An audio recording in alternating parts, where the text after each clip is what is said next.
All right. Shalom.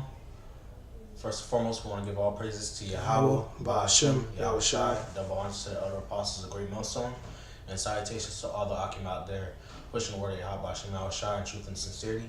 I'm Brother Lawyer from Great Millstone Miami Camp. I'm Shamar from GMS Miami. And basically today we're gonna get into a lesson about how the Lord pretty much has dominion over over these left hand spirits, man. Yahawah, Yahawashi. These left hand side spirits are basically in subjection to him in every way. All right. So that's pretty much the point we're trying to prove. Hopefully this video is edifying to the elect. So we're gonna start at Job 1:6. Want to read out? Yeah.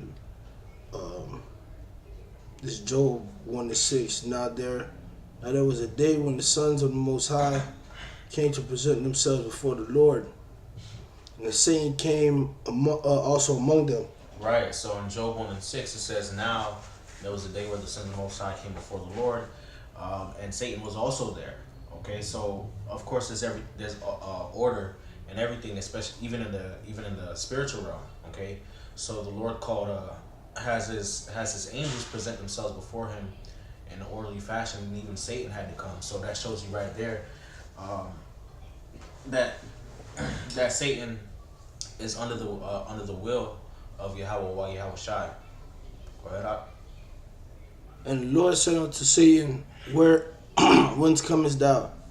And Satan answered the Lord and said, from going to and fro in the earth, and from walking up and down in it. Right. So the Lord asked Satan, "Whence comest thou?" Which pretty much is a sarcastic question, because obviously the Most High knows everything. And Satan responded and told the Lord, "I'm pretty much doing what you ordained me to do, from going to and fro in the earth and walking up and down in it. You know, tempting people, jumping on people, deceiving people. You know." Go ahead. The Lord said unto Satan, hast thou considered my servant Job, that there is none like him in the earth, a perfect man and an upright man, a perfect and an upright man, one that feareth the Most High and escheweth evil. Right. So the Lord basically telling Satan, have you considered coming at my servant Job? You know, there's none like him in the earth. He's a perfect and upright man. He fears the Lord and he hates evil. You know, so basically this is the Lord setting Satan up to go and tempt Job's flesh. You know, to try his faith.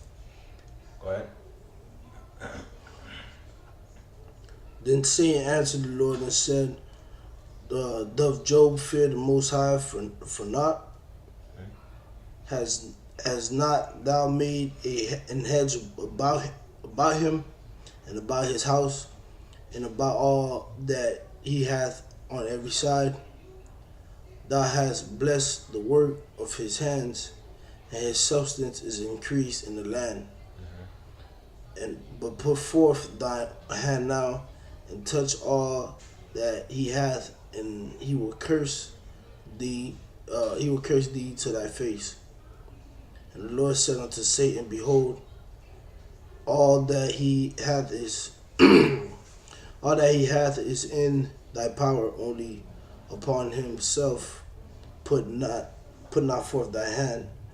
So Satan went forth from the presence of the Lord. Right. So basically, the Lord gave Satan the jurisdiction, or the command to, or basically the authority, the green light to go and mess with Job, man, and all his substance and everything that he had, man. Say just don't touch his flesh. So right there you have Satan taking orders from Yahawah, Yahawashi, because right after the Lord tells Satan that, Satan immediately departs from the presence of the Lord. Okay, so that shows you how how obedient these evil spirits are to the Lord, man. They do things quickly for Yahawah, Yahawashi. As soon as the Lord tells them to do it, they go and do it.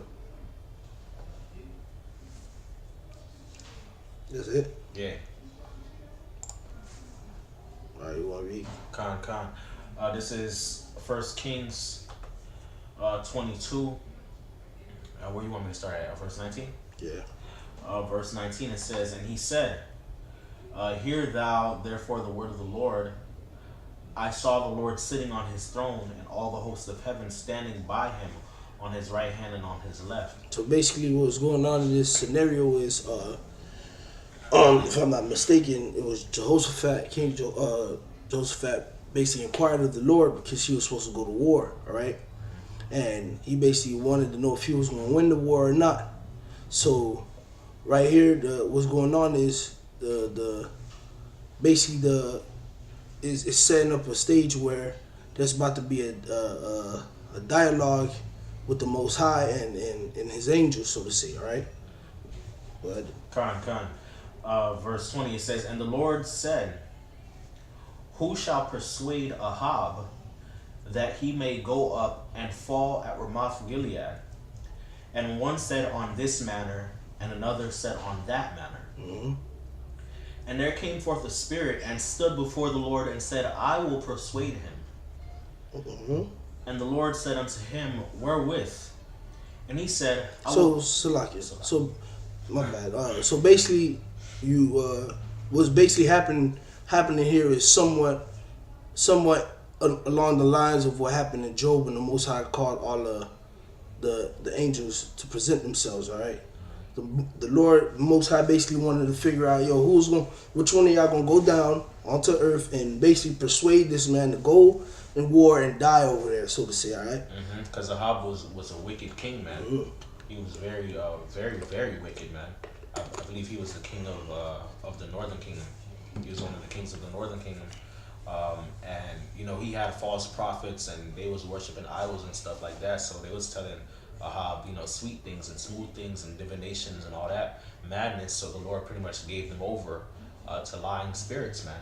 Gave them over to their own foolishness, and that's why the Lord sent the lying spirit upon them in the mouth of his prophets. Want me to continue out? Yeah. This is verse 22. Again, it says, and the Lord said unto him, wherewith? And he said, I will go forth, and I will be a lying spirit in the mouth of all his prophets. And he said, shalt thou persuade him and prevail also? Go forth and do so. Now therefore, behold, the Lord hath put a lying spirit in the mouth of all these thy prophets, and the Lord hath spoken evil concerning thee. So the Lord, basically, the point we was bringing out at the beginning of the video, the Lord controls these spirits, man. The Lord is the one who commands these evil spirits, these lying spirits, these deceiving spirits, these delusions on these people, man. Whether it be to test righteous man's faith, whether it be for chastisement, or whether it be the Lord punishing you and bringing judgment upon you for being wicked, whatever it may be, or it could even be for his glory, especially in the case of the New Testament with Yahawashi.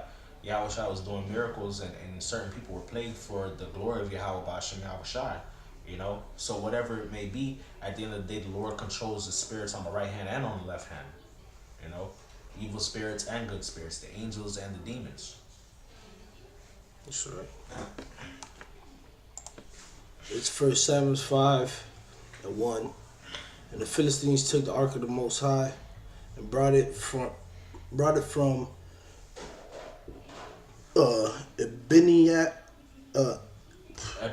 Ebenezer unto Ashdod.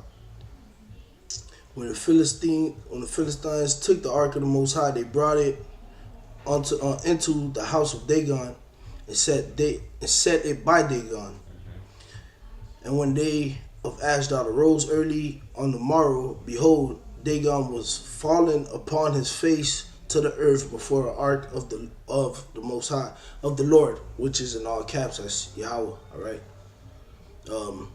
Basically, the Philistines' God, then they bowed down to the Ark of the Covenant, man.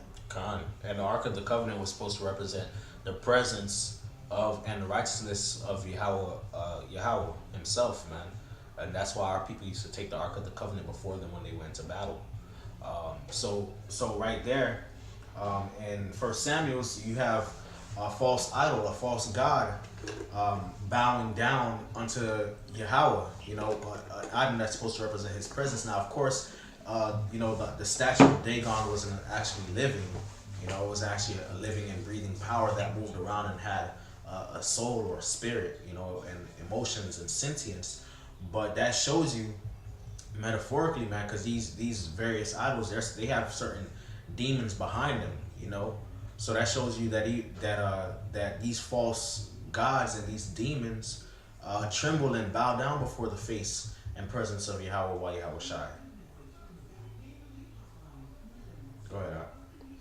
And they took Dagon and set him in his place again. And when they rose early on the morrow morning, behold, Dagon was fallen upon his face to the ground before the ark of the Lord, and his head and the head of Dagon and both the palms of his hands were cut off upon the threshold. God, and that shows you these demons and these different idols and false gods and devils. They don't have no power before the presence of Yahawashi, man, at all, man. Once the Lord makes His presence known, these demons obey, man. These various different spirits, they obey. All right, and same thing when the Lord comes back and does His works, man, upon the earth through Yahawashi and through the angels, man. All these idols and all these people, they are going to tremble and shake at the presence of Yahawashi, man, and the angels. Even the earth is going to rock, you know. Go ahead. Only the stump of Dagon was left to him. Mm-hmm. Read verse 5 up. Therefore, neither the priests of Dagon nor any that come into Dagon's house to tread on the threshold of Dagon in Ashdod until this day. So the priests themselves, they were so scared that they didn't want to even show up there anymore until that time. And these are the priests of Dagon. They're supposed to, you know, wipe the god down and everything like that, and take care of him, put food in front of him and shit. So that shows you, man, the Lord is terrible. You know, the Lord is almighty. Want me to read? No, I got it. This is Luke 4:40. Now when the sun was setting, all day that had any sick with the diverse diseases brought them unto him, and he laid his hands on every one of them and healed them. And devils also came out of many, crying out and saying, Thou art Hamashiach, the Son of the Most High. And he rebuked them, suffered them not to speak. And he rebuking them, suffered them not to speak, for they knew that he was the Hamashiach. Come on. So even the evil spirits, people have evil spirits on them, possessing them and you know, making them do various acts, man. When they were in the presence of Yahawashi, they could not contain themselves. They had to give Yahawashi glory and reverence him and honor him, man. You know, and you know, of course, Yahawashi, being the man that he was, not making himself of any reputation, he rebuked them and told them, you know, don't you know, spread this abroad. But the point is that these spirits, man, they understand the power and might of Yahawashi. They know his presence, okay, and they honor him.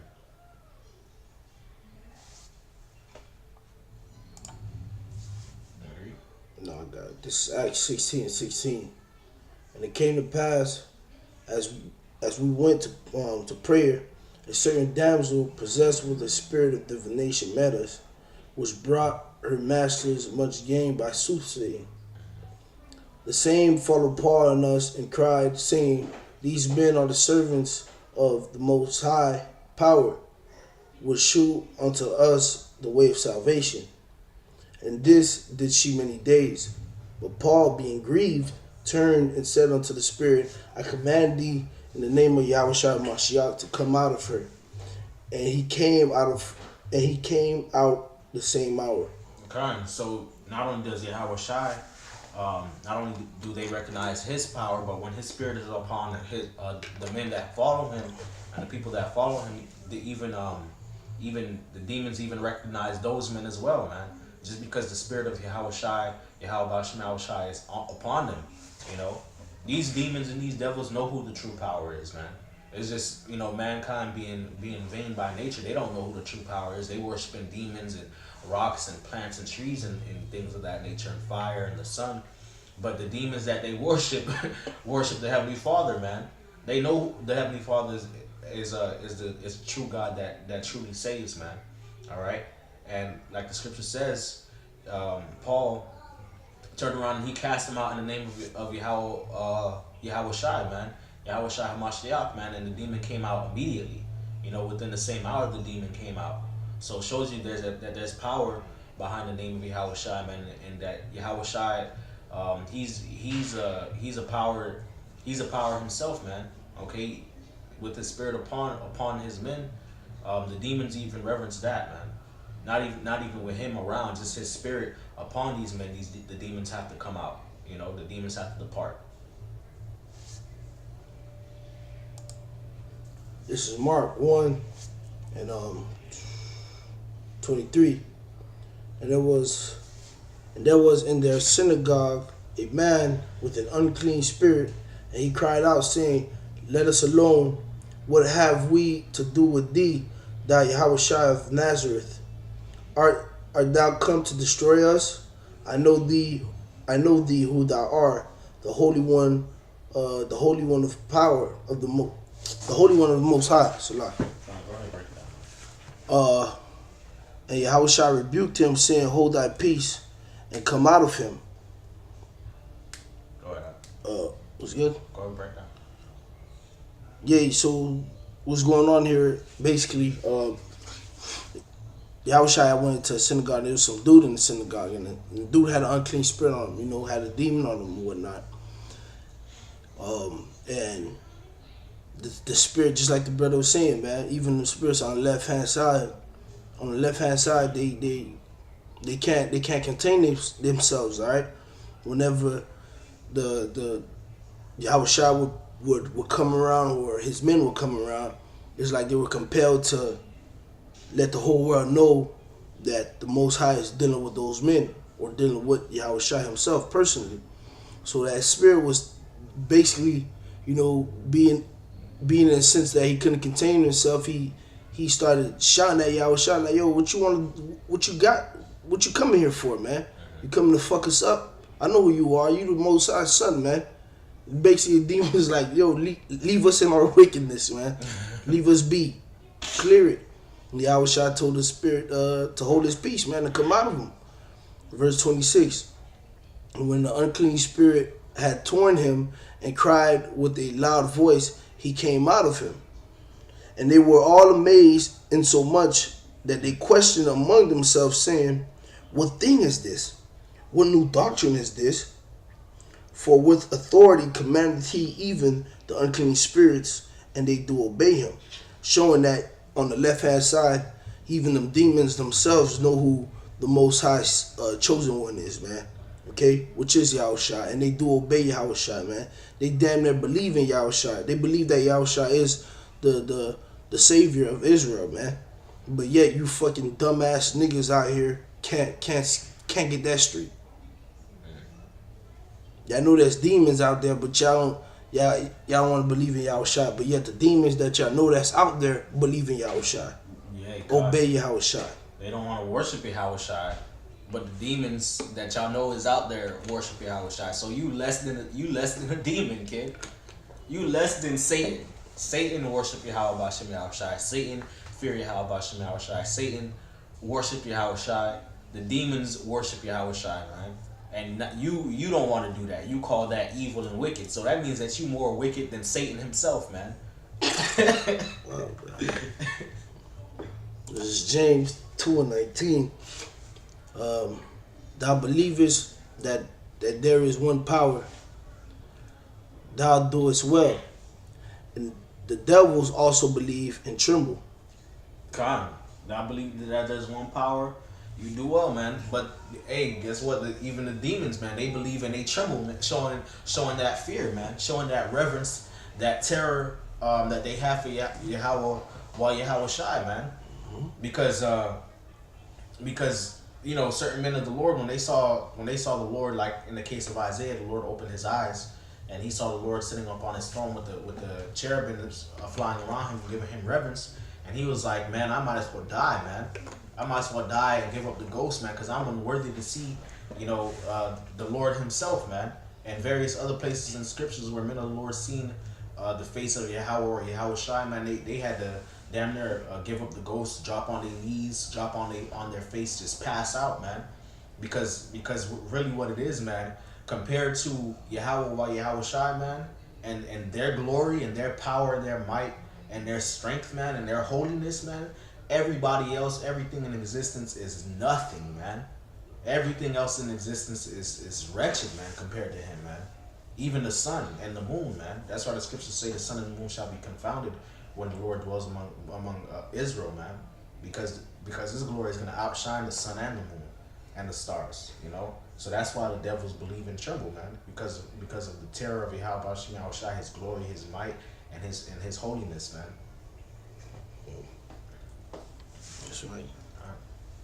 Shit, with that, we want to give all praises, honor, and glory to Yahawah, Hashem, Yahawashi, double honors to the apostles and elders of great millstone, citation to Allah, keep my dead pushing his truth and all truth and sincerity. Shalom. Shalom.